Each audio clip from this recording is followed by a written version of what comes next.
I know what you're thinking. He is the least qualified person in the world to lead us. And you are right.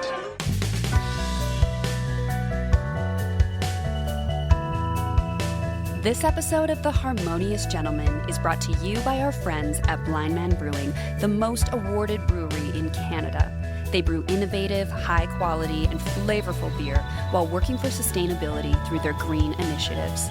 Blind Man Brewing hosts all kinds of harmonious fun at their beautiful tap room in Lacombe, Alberta. Live music, cornhole leagues, wonderful tacos, or a refreshing pint with friends. There's always something fresh and tasty at Blind Man Brewing.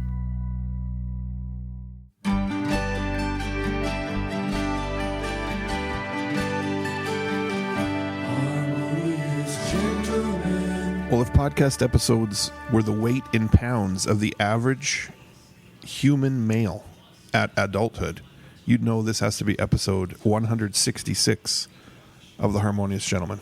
I'm Chris. I'm Graham. I'm Tyler. Worldwide? So it must be, because I'm thinking like North America, there's no chance. It did seem a little bit on the light side. And it's kind of nice just to be well above average, you know, in a category. Yeah, for sure. Yeah. 166. Yeah. Okay. Yeah, I can see that. Like, what's the average height? Maybe this is like an out five. This said 5'7", so okay. Maybe that was worldwide. So if you're 5'7", is that a healthy weight? Yeah, probably. Maybe they're factoring in like all of Asia, for example, and then people are lighter, and yeah. So if it's worldwide, yeah, that's lighter than I would have imagined. But yeah. Well, I'll tell you, we're not going to be much later today after our breakfast at Phil's again, which is right. The second in a row. Yeah, back to back. Yeah. They're allowing us to keep going, so why not? Yeah. Honestly, the waitress sees us come in and she's like, "The back table, and should I get you started?" Yeah, it's awesome. She offered menus today, which we didn't even need. No, I know. You're good? Yeah. No, I think I want them to be our sponsor, but they don't owe us anything. We'll just talk about them once in a while.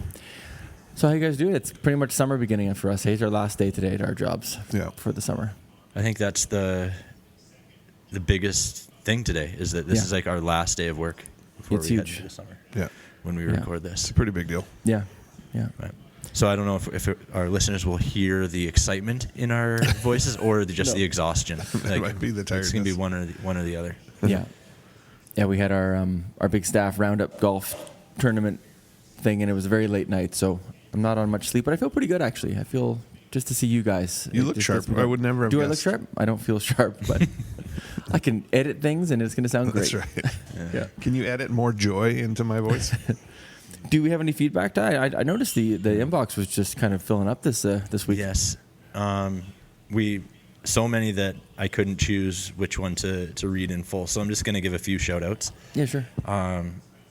Ross, listener and past guest, wrote a really good email about aging.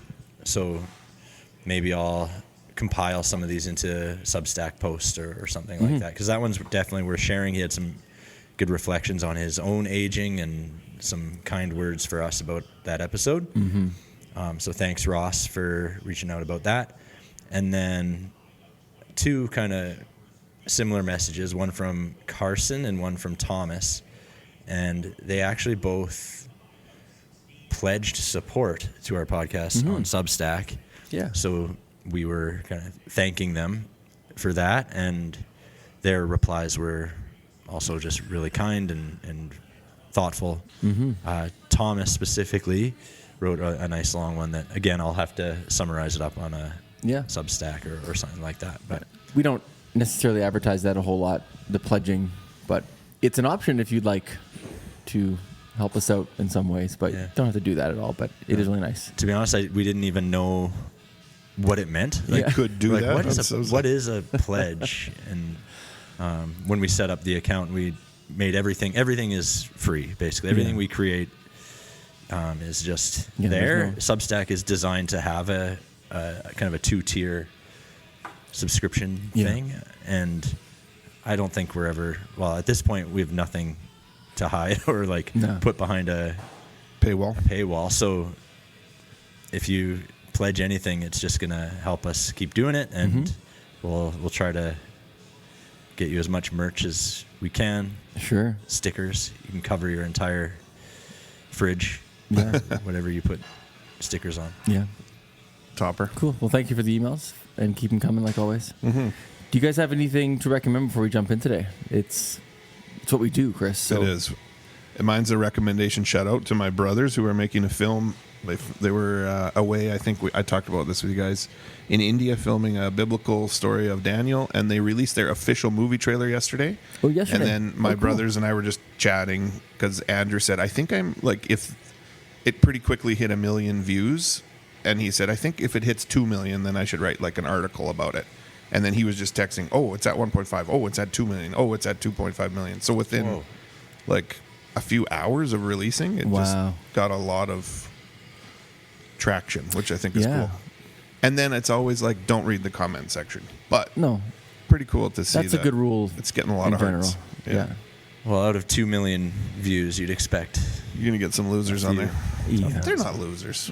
They behave Negative like the Nellies. comments are yeah. loser say that. comments. Yeah. That's cool. Anyway, Daniel, The Fiery that's Furnace fantastic. is going to be in theaters I'm in gonna watch that. September. Is it going to be in theater, like released in all theaters? Yeah, that's the plan. I don't like their distribution in North America is a little different than in other places, but yeah, it'll be like my guess is it'll be in Red Deer's theater. Cool. That's really Should cool. be. Okay. We'll have to remind our listeners as we get closer to that, for sure. Yeah. My recommendation is I don't know if we've recommended Booyah Bagels before, but not an official sponsor, but Booyah Bagels right by Troubled Monk here in Red Deer is awesome. I went there again yesterday, a couple days ago, and was reminded how good their food is. So yeah. Just don't go Saturday morning when they open because there's a big line. It's very popular in town. Still is, yeah. Sorry, you should go then, but it's a bit of a line because they're popular. You might not get one. Yeah, but Yeah, I everything think they have is good. Their They're cream still cheese is selling really out. good. I think most days. I mean, I don't go there regularly. Yeah. But last time I was there, I was with my family, and we got the last 3 bagels. Oh yeah. That happened to me the only time I've been. Oh, really? Yeah. The person behind me didn't get a bagel. Yeah. I see 'em. Really? They walked in right after us. We could all see through the little glass thing how many bagels were Order left. them all. And Oh, cool. Yeah, they're pretty great. yeah, that's So, a good yeah, one. Check it out. Yeah. Mine, kind of a strange one, but this is a kind of change of seasons. Like with the weather changing, people are complaining kind of again, right? Like we complain when it gets cold. We complain when it gets hot. Yeah. We complain when there's mosquitoes. Rain. Or Or it's dryness. raining too much, or there's not enough rain. I was talking to someone who isn't from Alberta, and said Albertans like complain year round about weather. It's one thing that he's noticed. It's just it never stops. So he has this goal or kind of policy, and I think I'm taking it on too, is to only pick, like, you can only complain about one weather related thing ever. So like pick it. If it's the cold, you can complain as much as you want about the cold, but then you can't complain about the hot.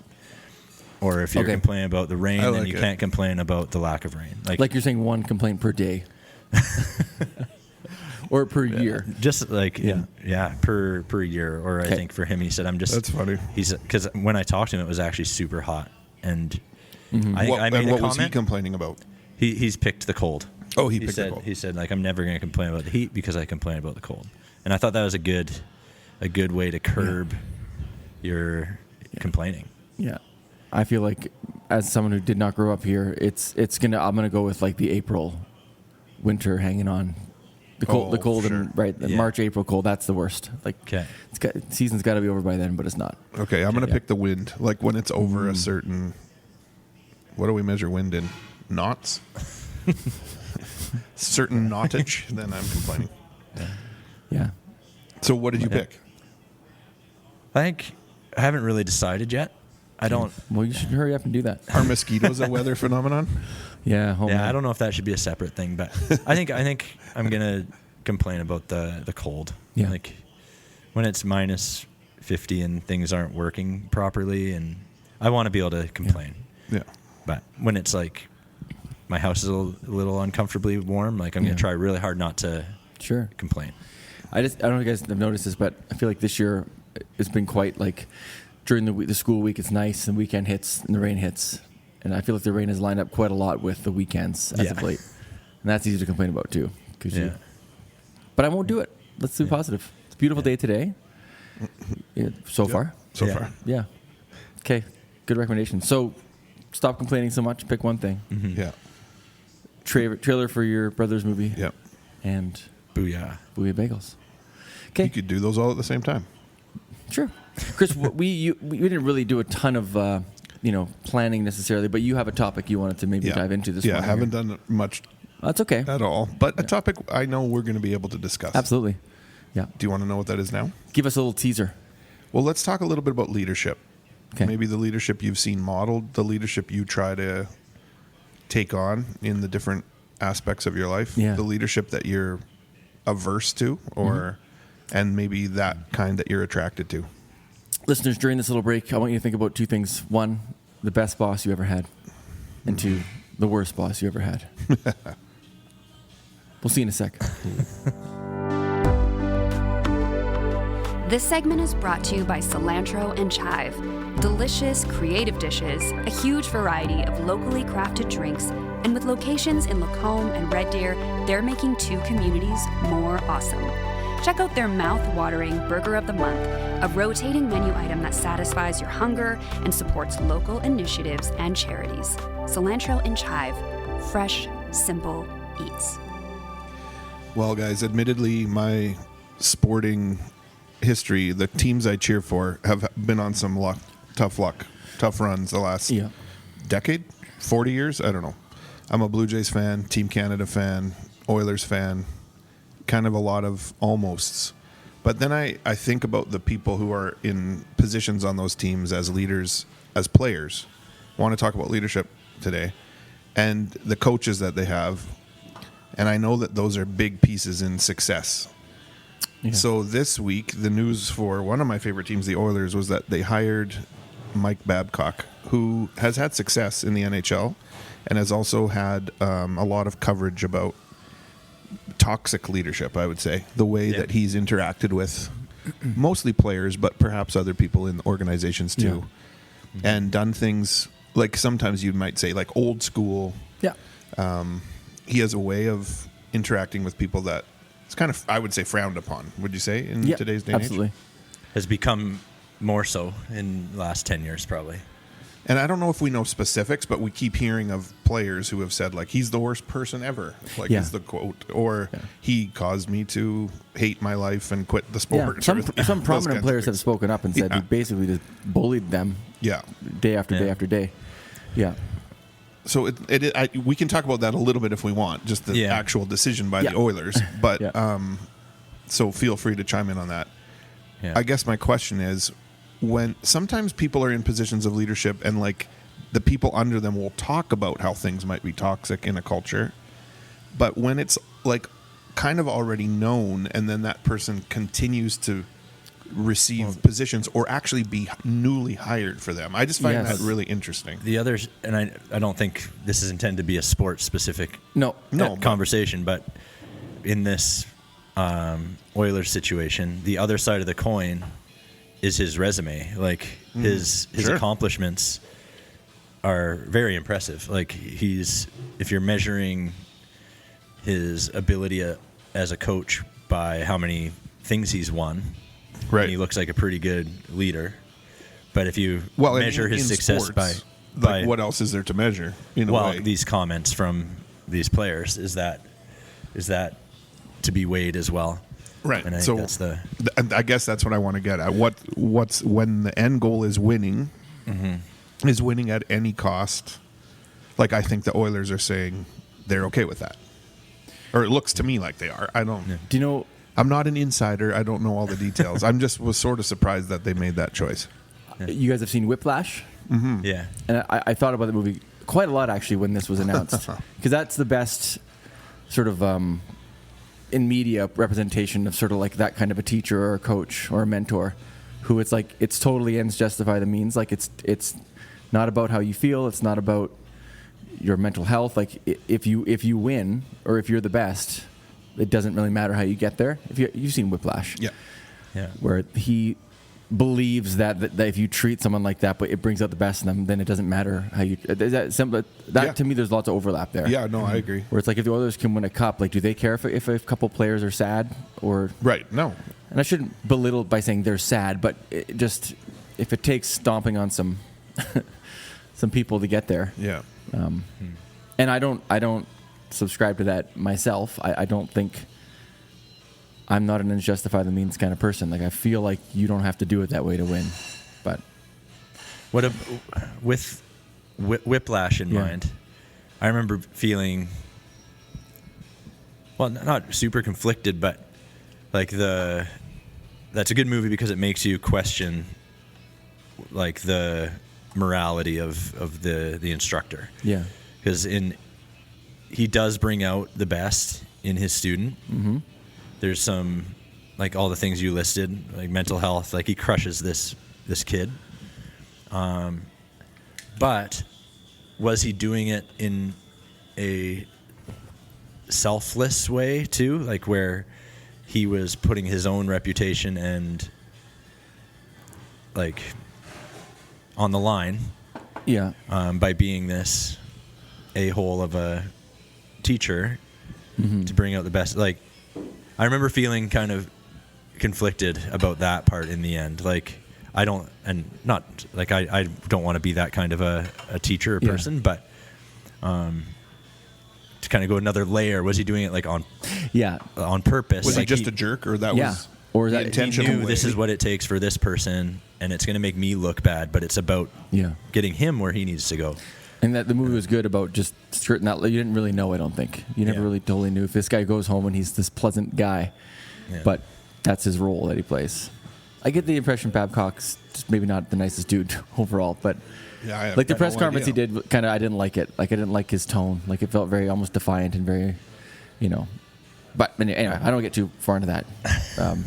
The Oilers, it's a good starting place though. Yeah. Like you guys are Oilers fans. Like, are you? I mean, the character of Mike Babcock is one thing, but you think it's good? Well, he has some qualities of if we're going to talk about like an effective leader, like he's a really good communicator. And that's part of what I think with his comments in the last little bit has been frustrating, is that he is he's so confident and he's good at deflecting and winning people over. Like I think there's a lot of questions like why are they hiring this guy? But then after his comments, they're like, oh, this is why. Mm-hmm. Yeah. Where he's a straight shooter. Like there's parts of him that are compelling and not so much to me. Like I'm pretty down on. I'm kind of embarrassed of the whole thing, but he does have qualities of a leader for sure. Yeah. When he was Detroit's coach, I thought he was amazing. When Toronto hired him, I was kind of jealous. But then stories kind of came out, and I'm like, oh, really? That's sort of like talks about his character. Too bad to hear those things. Mm-hmm. But that didn't make me think he should never work in the NHL again or anything like that. But I know that's kind of the knock the Oilers are getting. And they always do. People do love to hate the Oilers. Well, were you... Even Oilers fans. Even Oilers fans. Were you... One quick question. Were you more annoyed at this than you were with Stan Bowman or vice versa? Which one of those hires? Less. Okay. Yeah, equal. Okay. I don't know. Equal. We can move on from that. So, Chris, did you want to talk about... The Oilers? for an hour? No, like leadership. Like maybe what makes a good leader? Like what... Sure. What makes a good leader? What does a leader do that if you didn't have a leader, like would the organization get there without them? Yeah. And justifies the means. Those were things that were floating around in my head, but we'll see where it takes us. Like, do you think there's certain leadership styles where it's like, I know I'm going to be the bad guy? Like, that's my role. Like, I'm not here for people to like me. I'm just here to get results. Well, I think there's times in like an organization's lifeline when higher ups will find managers or leaders to put in place to get a certain job done. Mm-hmm. Like, okay, the culture of this place looks like this right now. We're going to put somebody in there who we know will be the bad guy or be the soft touch or be the numbers person or whatever it is they need at that moment. So I'm curious, like, does a leader always know that about themselves, or they just are a certain way and are kind of getting identified and getting shoved in there to just be themselves to do what's needed. I think a real leader probably can move between those things and figure out what their culture needs in order to do what's best for them at that time. Yeah. And I guess another question I have is, like, how much difference does a leader make? I think, yeah, that's a great question. Because of the question that's floating around in my head is, do we need, like, the way most systems are set up is we've got, like, the head coach, the manager, the CEO. Like, it's like one person at the top. Yeah. Yeah. And then below them, there's other individuals who are leaders of groups. But I wonder if that's the best way to do it, to give one like, do we need to get a group somewhere? Do you need one person to be the leader, or is there other ways of doing things? We've asked a lot of questions. But There's a lot of questions. We're not answering. I don't have it. Yeah. And I don't know if we have to come to these huge conclusions, but Yeah. it's fun to talk about. Why do we seem to always organize ourselves as humans in that way? Like, why do we want? Like, it seems like we want to have a leader, Like a pyramid structure, essentially. Yeah. We require a person to make those final decisions. Yeah, it's difficult to organize collectively, maybe, like, especially if we're not all in agreement. Like, I'm involved in a group that we just kind of formed, and we tried to make decisions by consensus, which is difficult, right? Yeah. Like, Yeah. it's they're to just have a conversation and try to get to a resolution without one person saying, okay, are we doing this or not? Like, I found it really difficult to move forward. I get the spirit behind that. I'm on a committee right now that's doing the same thing. So committees typically, like, somebody makes a motion, somebody has to second it, and then you have a discussion, and then you vote to pass it or not. Yeah. So in this scenario that I'm in, we don't do the vote part. It's like somebody makes a motion, somebody seconds it, there can be a discussion, and then the chair of the meeting will say, okay, it looks like by consensus we'll have this motion passes. But, like, not everybody necessarily said anything. It's just it's a soft way of doing that, and I don't know how real it is. Chris, I want to ask you, because you have quite a leadership role in our district, and a pretty large school, K through 12, so it's a big responsibility. When you stepped into this role, like, how cognizant of were you of, I don't want to be this kind of leader, or I want to be this? Did you have, like, a game plan, or was it more just what you're just going to be the leader that you are? Like, it's just going to come from who you are as a person. How intentional were you in terms of yes and no, what I'm going to do? I think I've been intentional growing up, I guess I would say, just been always interested in the idea of what do good leaders do. So I've read a lot of, I don't know, like Stephen Covey, The 7 Habits of Highly Effective People, or Lou Tice, or recently people like Brene Brown, and she kind of is a lot like a older writer named Parker Palmer, who are kind of more empathic leaders, leading with your heart kind of thing. But those have always been compelling things to me. I was a young dad. I was involved in our church at a young age. I always coached sports. Yeah. So there was opportunities for me to be in positions where I guess I was leading things. But personally, I'm way more just be the person you are. Yeah. And if that's a good fit, then you'll get the job kind of thing. Yeah. So I don't know if I was necessarily like build my leadership capacity by doing A, B, C, and D. Although when I mentioned the things I've read and been interested in, maybe in a way I was doing that unintentionally. For sure you were, yeah. Yeah. What about things that you did not want to do, like experiences you've had with leaders that you've had where you think that's not the kind of leader I want to be? Sure, that impacts me. Like the whiplash example. There are real leaders like that in our line of work. Yeah, and every line of work, really. Those, I never want a person to think of me that way. That just, I guess it could be effective short term, but there's a lot of repercussions around that I just don't want. I would never consider that. Cool. Yeah. That doesn't mean you're not honest or have tough conversations or bring to attention when people need to improve, but you don't have to do that by destroying a person's mental health. We're all I think, and Graham, maybe you can weigh in on this. I'll just ask you a question instead of talking first. Do you view yourself as a leader in the classroom? Yeah, that's an interesting question. Not really. Like, is it? I mean, obviously, you have to have leadership qualities, and you have to. Ooh, great question. What a unique vantage point for a teacher. Are you a leader? Yeah, you're a leader. You're a leader. Yeah, you are. Yeah. And I think you can use a lot of the same skills and lessons in that line of work for sure. Mm-hmm. But I guess for me, the difference, it's a very, people aren't I guess leaders don't always have people working for them or with them. But when I think about your guys' job and you're dealing with like personnel and like adults, it's a very different thing in my head than teaching kids. But you're a leader. Yeah. Do you think so? Yeah, on the way in, I was thinking about that. Yeah. I was trying to think about the different, because I think right away, like on the way here, I was listening about the Oilers coaches thing. So that was on my mind. And then Chris being a principal, but then I was trying to think of other ways of thinking of it. And being a teacher, I think, is leadership. Sure it is. But for our listeners too, I wonder, like, I think you can be a leader in a friend group, and that might change from day to day, like who the leader is, or even. That's interesting. I've never really thought of that. Any group that is trying to move in a certain direction. Yeah. Right. Like, so I don't want this conversation to just be about teachers or just about or the Oilers bosses or managers. Like, because I think. Anyways, for myself, I don't think of myself as a lead. Like, a leader isn't what I would call myself. Yeah.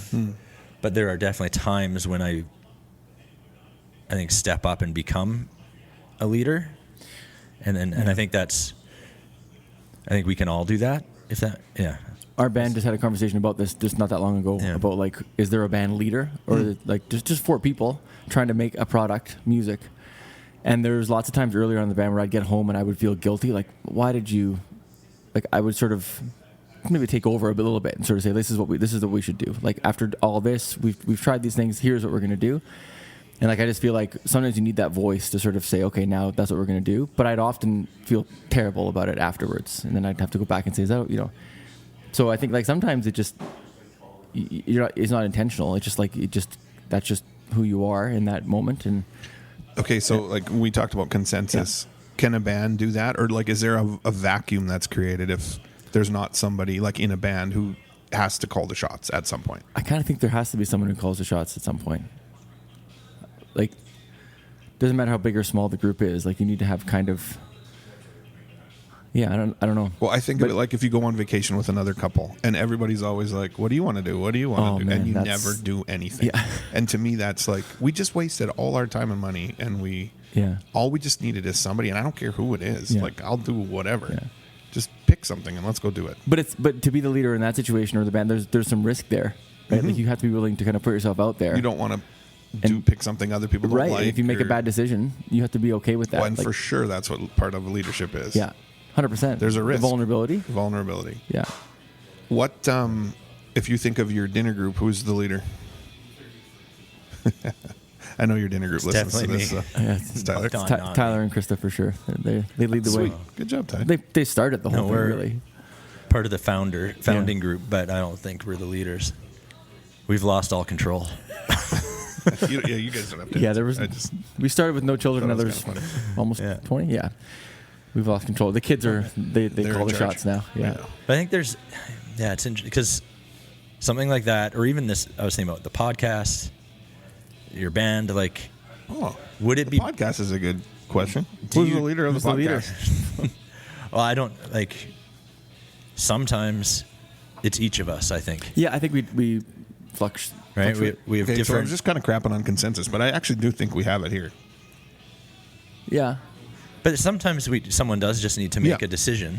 Yeah. Oh, sure. Right. But I think it doesn't always need to be the same person.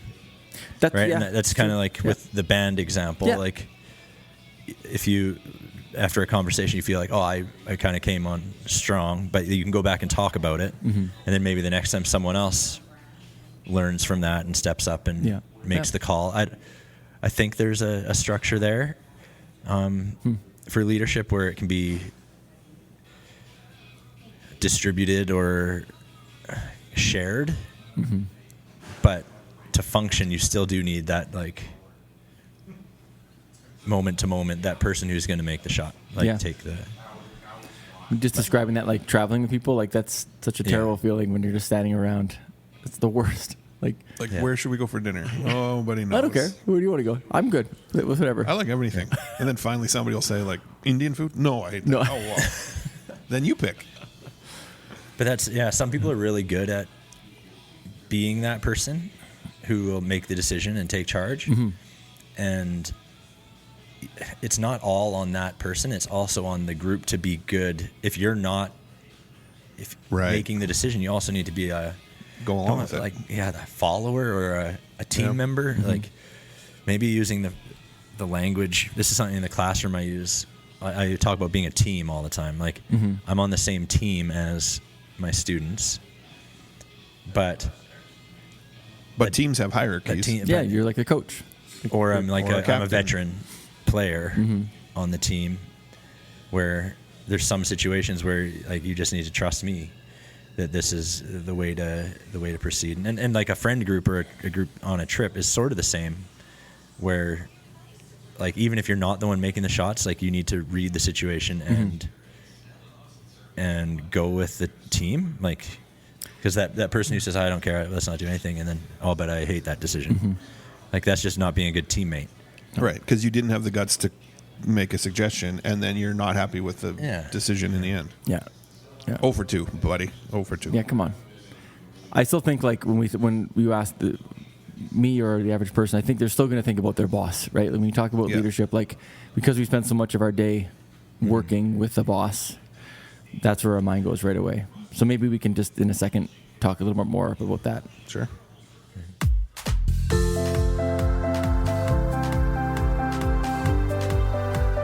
This segment is brought to you by the King's University in Edmonton, Alberta. Check out King's brand new Bachelor of Kinesiology degree. This integrative, highly practical health sciences program is about preparing you for careers in human performance, sports, and biomechanics.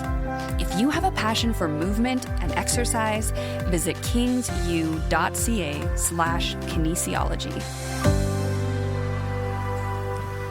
There's a lot of words that kind of can go in front of the word leadership. So servant leadership or distributed leadership or toxic leadership. And maybe if we're thinking about the qualities that we think are important in a leader, let's talk about the things that you think are important or welcome.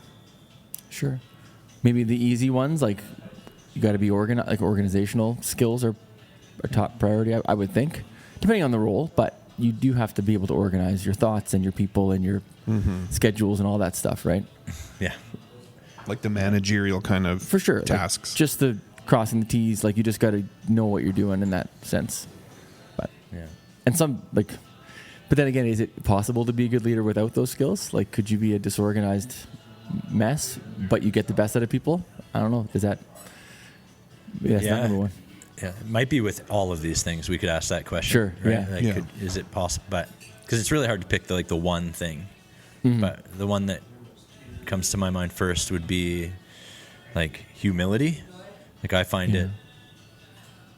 But that same question, like, do you need to be a humble leader to be an effective leader? Maybe for me, like I respond better. That's a good point because it's you, right? Yeah. To if I get the sense that someone is talking down or condescending, Thinks they're the best ever. then I find it difficult to follow someone like that or work with someone who's trying to move us in a direction. But humility would be a big one. I think going along with that, Tyler, the idea of a person being overconfident is a sign of weakness to me. So when a person's humble, it typically means they're operating out of a place of comfort with who they are themselves. Yeah. They're not in it to show people why they're there. Like, humility isn't a lack of confidence. no, I don't think so. No. Like maybe in some cases it is, but in a leader, it's not. I don't think. We can only really draw from our experiences, but I definitely think about examples where a leader will be. It's a lot of like saying the right things, a lot of talk. This is a safe place to say what you want, that kind of stuff. But then the actions don't follow that, right? And it breaks down really fast. Like, do you think it's worse to like have a space that isn't safe? This is a very leading question. Or to say it's safe and then not follow through, like, or are those just the same? They're similar, but it's just like hypocrisy. Yeah. That like it's like I just check out immediately. Like as soon as there's that vibe, I think maybe it's worse. Maybe it's worse to sort of claim like I'm this kind of person and we're good, and then they're not like that. But that's almost worse. Yeah. Mm-hmm. Yeah. Well, and I wonder if as a leader, do you only get kind of one chance to show that? Like if you mess that up early on, people would not respond to you. I would think. Yeah, I think you can rebuild trust. I think it's possible. I think everyone makes mistakes, and you can learn and grow as a leader. I think, and have self-awareness. I think is a big part of it. To be able to be humble and say, "Yeah, I messed up." Like you've probably, as a leader, admitted you've messed up, but you say you do, right? Yeah. Yeah.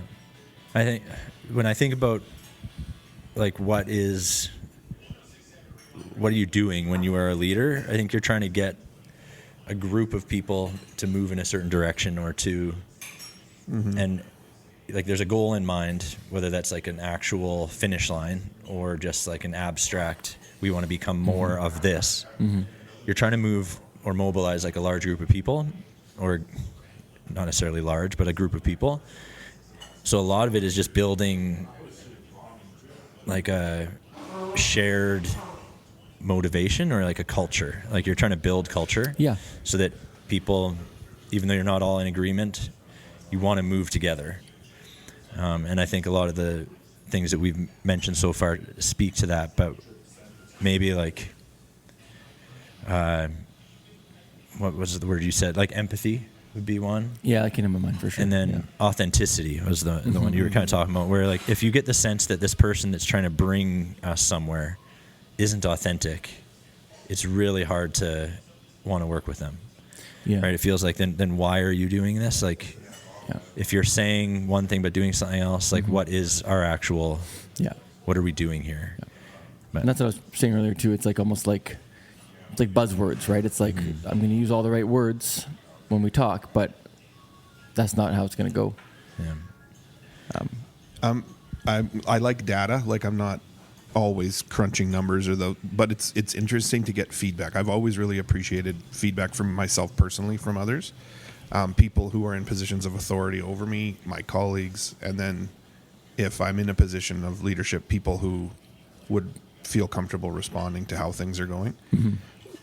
This year, I did something called the Barrett Values System check. Anyway, shout out to Barrett Values, whatever they're called. Shout out Barrett. But what they do is they ask questions about the current values that an individual thinks are important to them, how that looks in their place of work, and then what the disconnect is. And it's kind of an interesting way to just get a temperature gauge kind of the culture of a workplace. And it could be used for anything. Yeah. Church, a school. And you used it this year? Yeah. And it's just interesting. From that, you get the sense of what's important to the people that work here.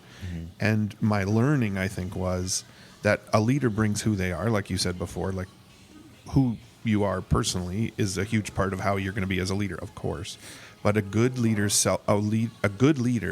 self-aware enough to know what's important to the group of people and to use those skills, attributes, talents, big ideas, philosophies, whatever all those things are, in order to reach that goal collectively. And that becomes pretty powerful because people, I think, see not that I'm doing that yet, but that's what I want to do when I see what those values are. When I think about that, I also add in the aspect of like every person that you're dealing with is a totally different person. So you have to kind of balance all of that at the same time. And even make a judgment call. And I get that you value that, but that actually doesn't fit with what we're doing. Right. Like, or how could it? Right. Maybe I don't see how it is, but maybe there's a way. Yeah. Like the group, or in this case, like the staff or the school, is kind of all one organism, right? Trying to move together somewhere to accomplish certain goals.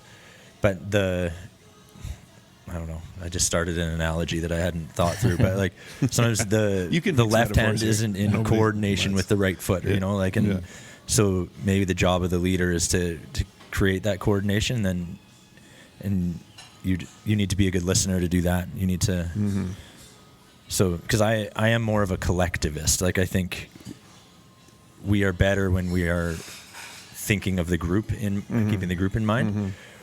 So, but that doesn't mean we don't have leaders. That's where the tension is. So maybe in this analogy, the principle is the brain or something that's trying to coordinate the actions of the collective. By listening is is essentially what we're talking about, right? Like, it's being aware and not just thinking, what do I want this body to do? Right. It's, what does this body need to do? And that can kind of redefine vision, I think, because it's vision does come from a leader, but it has to be collectively owned for it to go anywhere. So it's either convincing people to come alongside you, or finding out what the collective vision already is and pushing that forward. And which of those two do you think it is? Or can it be both? I think it's both, but Do you guys think, this is more of a maybe a quick, easy question, but do you think, generally speaking, people who want positions of leadership are better leaders, or people who maybe don't desire to be a leader? The reluctant leader maybe ends up being more effective because their goal is not right. Like, people whose goal is leadership. Yeah, I find that's that interesting to me too. Right? Like, you want to be the boss. Like, why? Well, and those people typically then go through the steps, so they'll get the extra training, or they become leaders, right? Because they're applying for the jobs, and eventually they'll probably, maybe get there. We wonder about, like, politicians. By and large, they seem to be not necessarily the kind of people that I would respect or appreciate, but they're the ones with those positions. So what draws them to those positions, and what about them makes them want to become that? And leadership can be seen in a similar way. Like, did you, when you were starting, just because you're the principal here at the table, so, but like when you were teaching early on, was that one of your goals in your head? No. Yeah, that's why I think you're good at it. And that's what I was getting at. Like, I do think there's something to be said about that people are striving for. And I'm not saying every case, but I think in general, I'm a little more wary, I think. Like, one of I have some words to throw out, because on the way here I knew we'd be talking about this, so I made a little acronym in my head to remember the words. Like, altruism is one that I think we're talking about here too. It's like to actually have the interest of other people in mind. Yeah. And I think people who go into a field or into life thinking my goal is to become the top of the pyramid or to become the leader, are that's not maybe altruistic. not naturally altruistic. They're thinking about, how do I get myself there? Yeah. And they might still be an effective leader. Yeah, for sure. Because they realize that to be a good leader, I need to be a good listener. I need to be create empathetic. a safe workplace. Yeah. But the initial starting point is more self-focused. But I think maybe it comes more naturally to people who are thinking of the group first, and that's where, like, the reluctant leader might be like, oh, I didn't really think that's what I was doing. But you kind of just rise to the occasion. If they become a good, effective leader, does it matter? I guess doesn't matter. But I'm sure everyone's had a job in their life where they thought, like, how did that person become a boss, right? Like, everyone has that person that they think of where it's like, how could they possibly have gotten there? You know, I think it gets complicated when the systems are really big. Like, this is in the corporate world, which I'm not really a part of, but like the school, I'm trying to get it off of just schools, but school is another example, like, where you're the leader of the classroom, but there's a leader of the school, there's a leader of the school division. If you're in public education, there's the provincial government.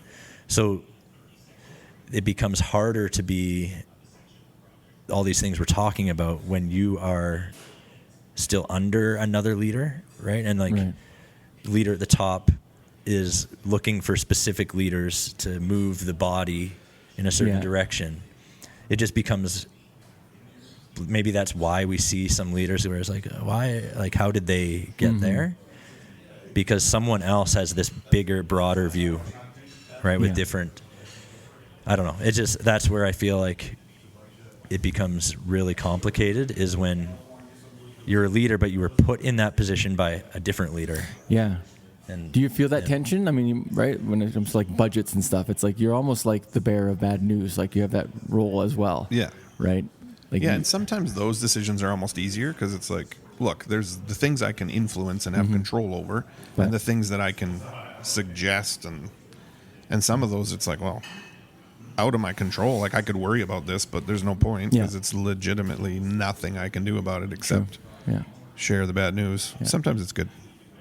Ty, can you, when you think about a leader that you had in your life that was not great for you, does something come to mind?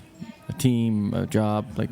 Well, I think just not listening, like, or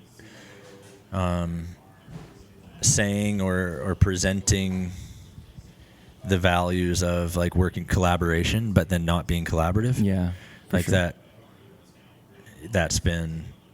just builds frustration in me when and you use the word hypocrisy, I would say. Have you ever had it where you've really either not connected or connected with a leader, but the other people in your organization or whatever it is, team, whatever, is the opposite? Like totally. Yeah. And that's what we were saying. Like everyone's so different, so it's like, can you be everyone? Can you be respected by everyone? All things like, to all people. Yeah, you can't. But yeah, I think that's Tyler, I'm with you on that one. It's almost like I've had leadership that like they kind of look past you a little bit, like they're not looking at you. Yeah. Right? Like they don't really, and again, I'm not saying that means they're a bad leader overall, but you could get the sense that hey, this person actually knows me and cares. But I mean, they're going to make decisions that maybe I don't love, but at least they're like, they know me. And definitely have some leaders that just don't, they just look past you. That's the way I would put it. Yeah. No, that's a good way of saying it. This segment is brought to you by Birdie Coffee. The team at Birdie Coffee is passionate about high-quality, locally made craft beverages. Enjoy a decadent latte, freshly roasted espresso, or something iced and delicious. Located in Red Deer, Alberta, Birdie Coffee Co. is a stop well worth making. But don't worry, if you aren't in the area, you can get their fresh roasted coffee beans delivered right to your door. Head to birdiecoffeeco.ca to learn more, or check them out at the Gasoline Alley Farmers Market, Thursday to Sunday.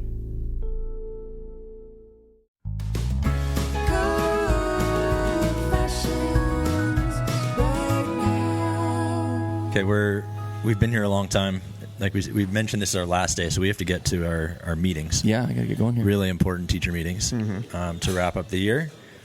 But this has been a great conversation, Chris. Thanks for posing the I topic. literally put a word on the chat, and it turned into a discussion. And we've done a lot of episodes now, and I'm surprised we haven't really talked about this before. Yeah, it's a great topic. And we probably have in different ways, but I think just naming it leadership gave us you were a good leader by throwing that up there. We needed someone to step up in that moment and tell us what to talk about. Consensus wasn't working there, so I just threw that out. But what are, maybe just as a final, we'll try to keep it short, but like what's your closing, is there anything unsaid? Like what's something that we're missing, or if we were to do a follow-up episode, where would we need to go with this? Like what thoughts do you still have about leadership? I think one of the things that's been on my mind a lot lately, and I don't have like a way to do this or know exactly how this works, but beyond distributed leadership, the idea of legacy, like what gets left behind when you're, and I don't mean like they name like the gym after you or whatever, but that the things that are important to you are adopted by a culture or community, and you've empowered people to be leaders too in your absence. Like the place doesn't burn to the ground when you leave, because people are stronger because you were there, and people want to do good things. It doesn't have to be the same things the vacating leader did, but that there's been supports in place to grow and flourish, I guess. I like that as a measuring stick, right? Yeah. Like after you leave, what are you leaving behind? That's a cool way to think What are about you it. leaving behind? Yeah, Yeah. I like that a lot. Yeah. Graham, do you have any?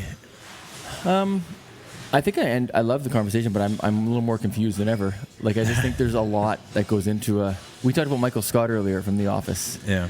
And I think a lot of our listeners have watched The Office. And if I asked you, is he a good or a bad boss, you'd get a lot of different answers, I think. Because he is shown to be quite effective in many ways and also terrible in other ways. Yeah. And belittling and Cringy. cringy. But I almost think that's good. Like, we're humans. Like, it's not an easy answer. But yeah, so I'm thinking I'm reflecting on leaders that I've had that I've really appreciated. And I think it's good to maybe be cognizant of what made them effective for me, and then I can carry that into what I'm doing. Yeah. And I don't maybe do that enough, like reflect. I think it's easier to complain about bad leaders Yeah.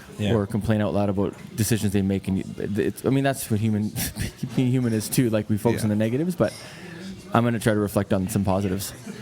Yeah. And maybe think of myself as a leader in my classroom more. Yeah. Yeah. Yeah, you are. Because Big time. when you first asked, the kids are looking at right, you that and way. when you first asked, and now I'm a little embarrassed that my initial response was, I don't know if I'm a leader, but it's like, well, of course, Yeah. Yeah. Yeah. Yeah, that's why I'm not a good teacher. I have to, Yeah, I right. have to reframe it.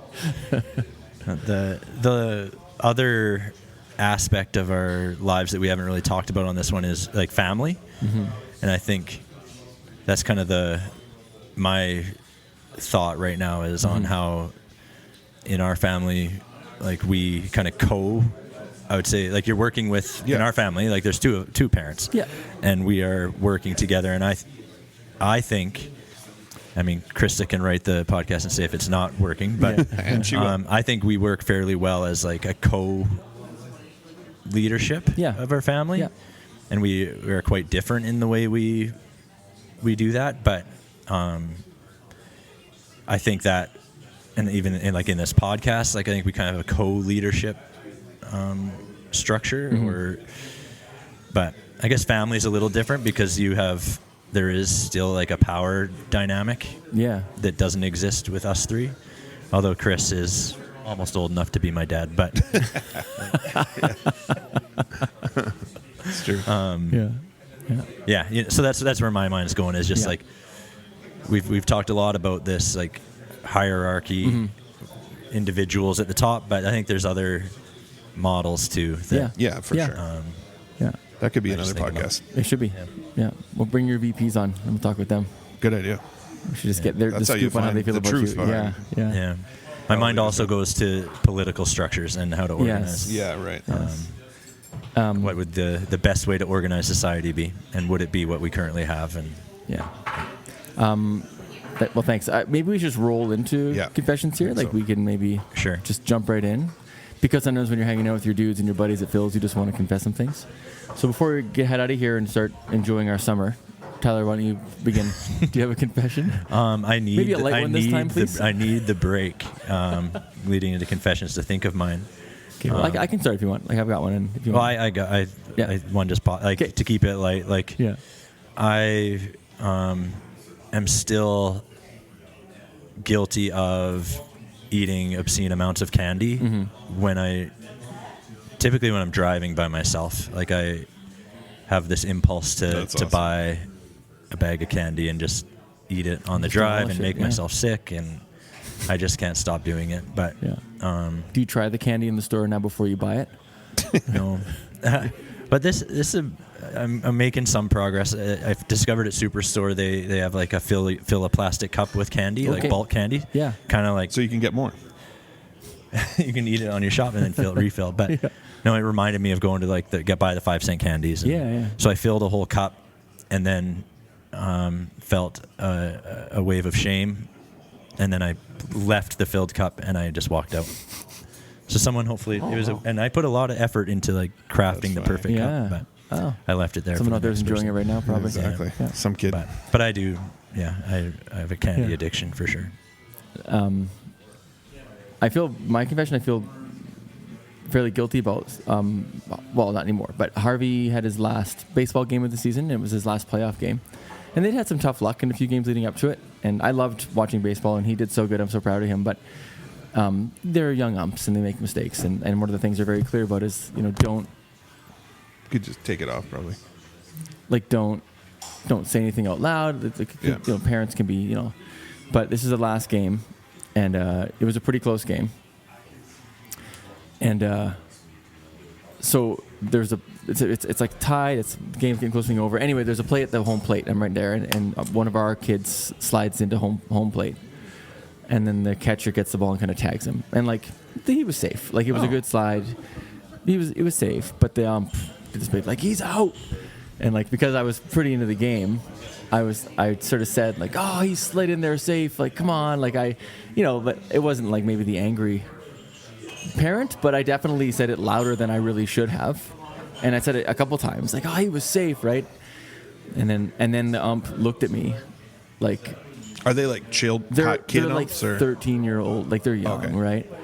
It gets a hard thing to do. They're doing a good job. But he looked at me with this like look of like, what are you doing, right? And then the game got back, and I felt so unbelievably guilty in that moment. Like I just could not believe that I had gotten into it.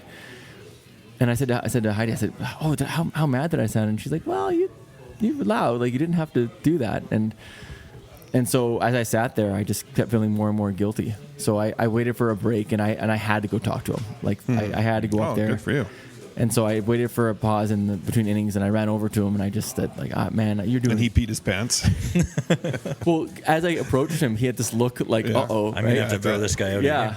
And anyway, it was nice. We had a good talk, and I told him that how much I appreciated what he was doing, and that I got into it, and whatever. Good for you. He shook my hand and stuff, and he said, appreciate that. And he's like, I wish more people would, do that. Like, for so sure. it was good, but like, just it's easy to get caught up. And even in my mind, it was kind of a half joking kind of, he was safe in there. But like, if I put myself outside of that and someone else heard that parent doing that, it's like, leave the ump alone. Like he's doing his best, right? Yeah. They lost the game by 1 run, by the way. So,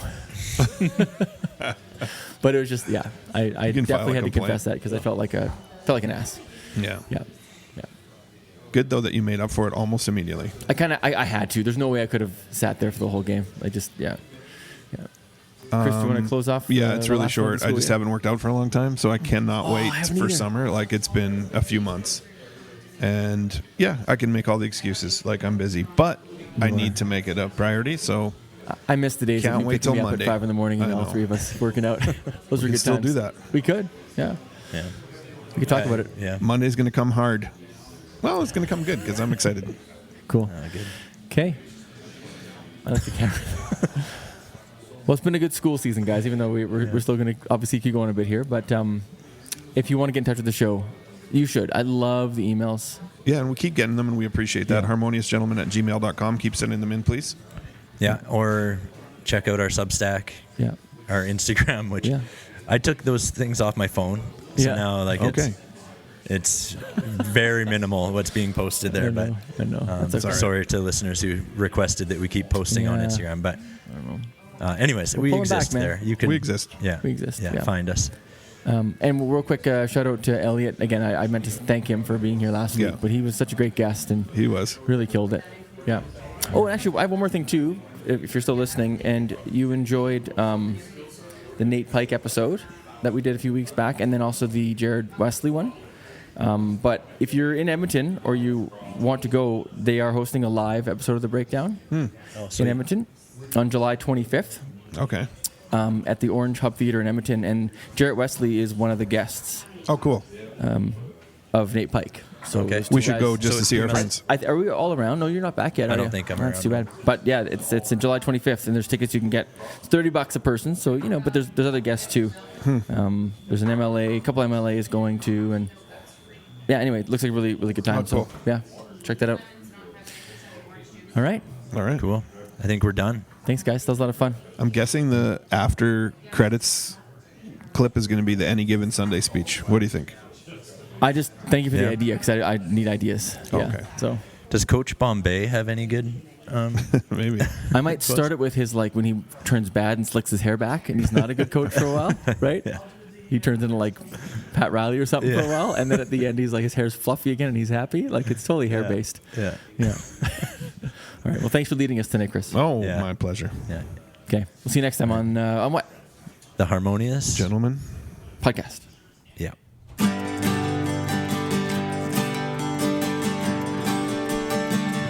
Harmonious Gentlemen. Now I can't make you do it.